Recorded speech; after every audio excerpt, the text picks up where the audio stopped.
నమస్కారం. వ్యూస్ ఛానల్కి స్వాగతం. లెక్కేసుకుంటే మీరు ఆయన పోయే టైంకి మీకు 14 ఏళ్ళు అంటే ఊహ లేకపోయినా కానీ ఆయనతో గడిపింది 14 ఏళ్ళు. ఆయన జ్ఞాపకాల్లో ఇప్పుడు 50 ఏళ్ళు దగ్గర మనం గడపడం. అవునండి, అవునండి. ఒక బాధ ఒక సంతోషం రెండు తప్పవు అనుకోండి. తర్వాత నాన్నగారు ఇన్ని సినిమాలు వేసినప్పుడు కృష్ణవేణి గారిపై వేశారు, హీరోయిన్ గాను అంజలి గారు వేశారు, భానుమతి గారు వాళ్ళు చింతామణి వాడిని ఇట్లలో వేశారు. అంటే నేను గమనించినంత వరకు అంటే మీకు మీరు ఏదైనా ప్రయత్నం చేస్తారనే ఉద్దేశం అంతా అంటున్నా, టీవీల్లో ఈ సినిమాలు ఈ మధ్యన రాలేదేవి. ఓకే, ఇప్పుడు నేను చెప్పిన ఈ చూసిన వీటిలలో సినిమాల్లో చాలా పాత వస్తున్నాయి. మనం సినిమా ఫీల్డ్ స్టార్ట్ అయిన నాటివి కూడా వస్తున్నాయి, కానీ నాన్నగారి సినిమాలు ఎక్కువ నాకు కనపడలా. ఒక బాపు గారు ఆ రామాంజనేయ యుద్ధం వాటిలలో పక్కన పెట్టేస్తే నాన్నగారి సినిమాలు కొన్ని ఉన్నాయండి. అంటే వెయ్యడం అంటే లేవనటల్లా నేను కొన్ని అంటే సినిమాలు నాకు తెలిసినంత వరకు వారానికి కనీసం ఒక 2-3 సినిమాలు అయితే ఇవి కాదు, చిన్న క్యారెక్టర్స్ ఉన్నది కాదు. నాన్నగారు మేజర్ గా వేసిన కృష్ణుడు సినిమాల్లో అప్పటి కృష్ణ తులాభారం ఇంతవరకు మేము చూడలేదు. అట్లాంటివి అడుగుతున్నారు.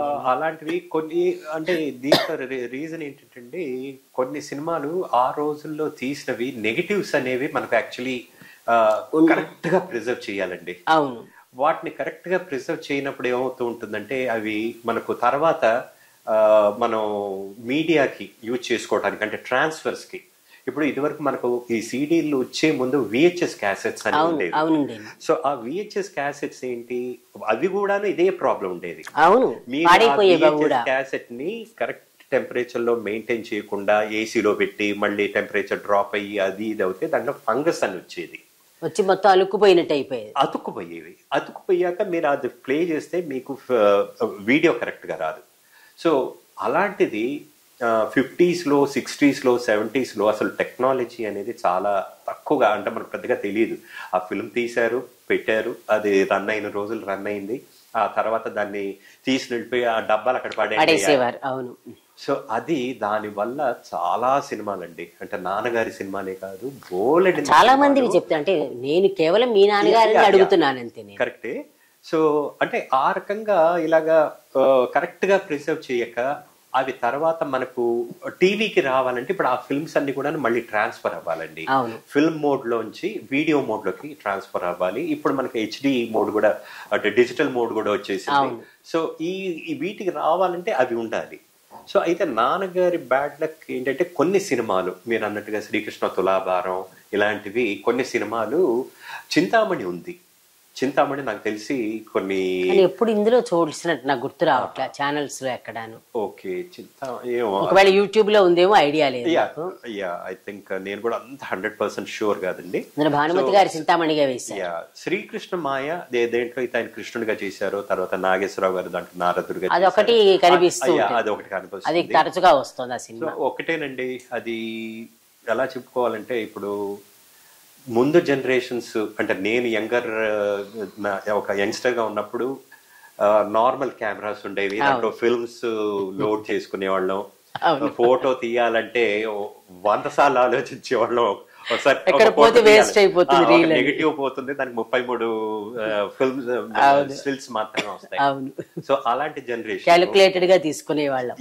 సో అంటే 70s 80s లో ఇలాంటిది చూసిన వాళ్ళం. ఈ రోజు ప్రెసెంట్ జనరేషన్ మొబైల్లో జస్ట్ థియేటర్ ఇలా క్లిక్ చేయటం, మీరు ఎన్ని అంటే అన్ని తీసుకోవచ్చు, 100,000.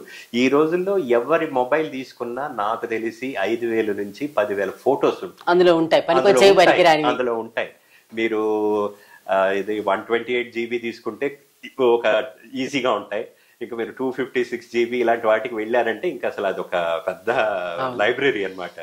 సో నా ఏజ్కి నేను ఒక యంగ్స్టర్ గా నాకున్న డిసడ్వాంటేజ్ ఈ ఫిల్మ్స్ అంటే డిజిటల్ లేదు. సో కాబట్టి మనం ఒక్కసారి వెనక్కి వెళ్ళి చూస్తే నాన్నగారి సమయంలో 1960s 50s లో వీళ్ళకున్న ఇంకా అతిపెద్ద డిసడ్వాంటేజ్ ఈ ఫిల్మ్స్ సేవ్ చేయటం. సో ఆ రకంగా అయిపోయి నేను యాక్చువల్లీ ఒకసారి అంటే నాకు ఈటీవీ వారితో బాగా ఒక అన్యోన్యమైన బంధం ఉంది. సో నేను వాళ్ళకి ఒక మోడల్గా ఒక ప్రొడ్యూసర్గా ఎన్నో వీటిలో చేశాను నేను ఈటీవీ.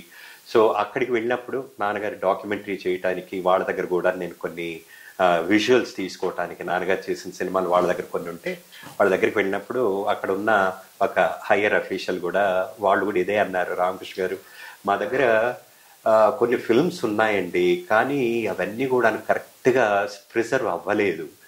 సో అవన్నీ అంటే ప్రొడ్యూస్ దగ్గర నుంచి తెచ్చుకున్న ఫిల్మ్స్ వాళ్ళు చెప్పేది. సో వాళ్ళందరూ కూడా కరెక్ట్ గా వీటిని ప్రిజర్వ్ చేయకపోవటం వల్ల ఈ రోజు మేము వీటిని అన్ని మా దగ్గర పెట్టుకున్నాం కానీ మేము చూపించడానికి కరెక్ట్ గా ఆ క్వాలిటీ లేవండి. సో మేము చూపించడానికి ప్రయత్నం చేస్తే మీరు ఫైనల్ గా మనం టీవీ మీద చూస్తున్నప్పుడు క్వాలిటీ సరిగ్గా ఉండదు, ఈ భయానికి మేము వాటిని టెలికాస్ట్ చేయకుండా అయ్యుండొచ్చులేండి అయితే. సో కొన్నిటిని మాత్రం మేము అలా ఏవైతే కొద్దిగా ఓకే మనం దీన్ని పాస్ చేయొచ్చు చూపించగలం కొద్దిగా లేకపోయినా కూడా క్వాలిటీ, ఎందుకంటే ఇవన్నీ కూడా కొద్దిగా గ్రేట్ పిక్చర్స్ కాబట్టి చూపించాలి అన్న ఉద్దేశంతో కొన్ని మాత్రం కొద్దిగా కాంప్రమైజ్ కొన్ని మాత్రం చూపిస్తున్నాం. బట్ ఎక్కువగా బాగాలేనివన్నీ కూడా పక్కన పెట్టేసాం, మాకు తెలియట్లేదు. అంటే ఉందంట ఒక టెక్నాలజీ, అదేంటంటే మీరు ఆ టెక్నాలజీని యూజ్ చేస్తే ఎంత అంటే పాడైపోయిన ఫిల్మ్ అయినా అది మళ్ళీ ఇంప్రూవ్ చేస్తుందట. కానీ అది లక్షల్లో మళ్ళీ ఖర్చు పెట్టాలి, అది పెట్టేవాళ్ళు రావాలి. సో అంత ఖర్చు పెట్టి వీటిని మళ్ళీ దానికి ఒక కొత్త జీవితం ఒక పునర్జన్మ ఇవ్వాలి అంటే అది కాని పని. ఎందుకంటే కొన్నిసార్లు డబ్బు కూడా చాలా ఇంపార్టెంట్, కార్పొరేట్ హాస్పిటల్ లాంటిది అన్నమాట. సో అలా అయిందండి. సో దానివల్ల మేము ఏం చేయలేకపోతున్నాం అని వారు నాకు చెప్పడం జరిగింది. సో నాన్నగారి విషయంలో కూడా కొన్ని సినిమాలు ఆయన అన్ని కూడాను కృష్ణుడికి సంబంధించినవి చాలా చేశారు. సో అనుకోకుండా మీరు అన్నట్టు కరెక్ట్ గా చెప్పారు, ఆయన కొన్ని సినిమాలు మాత్రం ఈ రోజు ప్రజలు చూడలేకపోతున్నారు. అదే అందుకనే. సో ఇది కారణం అన్నమాట. తర్వాత నాన్నగారు పౌరాణిక పాత్రలు వేసినప్పుడు నారదుడు వేశారు, కృష్ణుడు వేశారు, ఇంద్రుడు వేశారు, రకరకాలు. మీరు ఎక్కువగా ఏది ఇష్టపడ్డారు? అన్ని అనకండి, సెలెక్ట్ చేసుకో. లేదండి నేను మాత్రం అంటే మనకి మన అనేసరికల్లా అన్ని నచ్చుతాయి అందుకని అంటున్నాను. లేదండి, నాకు నాన్నగారు కృష్ణుడిగా చాలా ఇష్టం. ఎందుకంటే యూట్యూబ్ లో మాత్రం వారి శ్రీకృష్ణ తులాభారం ఉంది. ఏది పడక్ సీను, రాయబారం సీన్ అంటారు, రాయబారం సీను యూట్యూబ్ లో ఉంది. ఎవరో లక్కీగా దాన్ని ఒక సీన్ పెట్టారంటే సినిమా అంతా ఎక్కడో ఉండి ఉండొచ్చండి. అదేనండి, అదే ప్రాబ్లం ఏంటంటే దాన్ని కన్వర్షన్ లో అక్కడక్కడ ఫిల్మ్ డ్యామేజ్ అవ్వటం, కొన్ని మాత్రమే బాగుండటం. సో అలా జరిగింది అనమాట. సో ఆ సీన్ మాత్రం ఉంది ఆయన కృష్ణుడిగా చేయటం. అయితే నాకు నాన్నగారు కృష్ణుడిగా చాలా ఇష్టం. నేను ఎక్కడైనా సోషల్ మీడియాలో ఆయన ఫోటోలు పెట్టుకున్నాను కూడాను, మాక్సిమం నేను కృష్ణుడిగానే పెట్టుకుంటాను. నాకు ఇంకొక విషయం ఏంటంటే నాకు చాలా గర్వమైన విషయం, నాన్నగారు తెలుగు ఫిల్మ్ ఇండస్ట్రీకి మొదటి కృష్ణుడు అనేది నాకు మైండ్ లో పెట్టారు. అందులో రీజన్ కూడాను నాన్నగారికి కృష్ణుడు అంటే మహా ఇష్టం, రాముడి క్యారెక్టర్ రెండు ఇష్టం, అందుకని రెండు కలిపారు. సో అందుకని ఆయన నాకు రెండు పేర్లు కలిపి రామకృష్ణ అని పెట్టుకోవడం కూడా జరిగింది. సో ఆయన కృష్ణుడిగా నేను చాలా ఇష్టపడతాను. తర్వాత నాకు చాలా ఇష్టమైన ఆయన సంగీతంలో చాలా